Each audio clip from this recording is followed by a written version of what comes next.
പഴുവിൽ ശ്രീ സുബ്രഹ്മണ്യ സ്വാമി ക്ഷേത്രത്തിലെ പുനരുദ്ധാരണ പ്രവർത്തികളുടെ പ്രധാന ചടങ്ങായ ശ്രീകോവിലിന്റെ ഉത്തരം വെപ്പ് നടന്നു.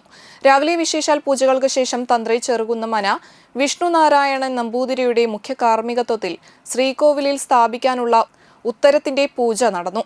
മേൽശാന്തി ശങ്കർ, കീഴ്ശാന്തി ദാമോദരൻ എമ്പ്രാന്തിരി എന്നിവർ സഹകാർമ്മികരായി. തുടർന്ന് വാദ്യമേളങ്ങളുടെ അകമ്പടിയോടെ നമസ്കാര മണ്ഡപത്തിലേക്ക് ആനയിച്ചു.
ഒൻപത് മണിയോടെ നൂറുകണക്കിന് ഭക്തരുടെ സാന്നിധ്യത്തിൽ മുഖ്യാചാരി എളവള്ളി ശിവദാസിന്റെ നേതൃത്വത്തിൽ ഉത്തരം ഉയർത്തി സ്ഥാപിച്ചു. തുടർന്ന് സമർപ്പണ മണ്ഡപത്തിൽ ഗൃഹശാന്തി ഹോമം നടന്നു.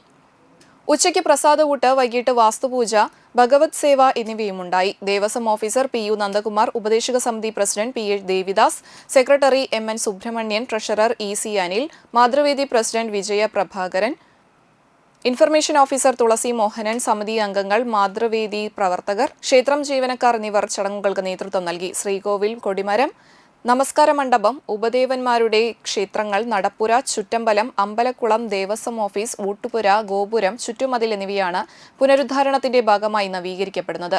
5 കോടി രൂപയുടെ പദ്ധതിയാണ് വിഭാവനം ചെയ്തിരിക്കുന്നത്. ഇതിന്റെ ആദ്യപടിയായാണ് 1.5 കോടി രൂപ ചെലവാക്കി ശ്രീകോവിൽ പുതുക്കി പണിയുന്നത്.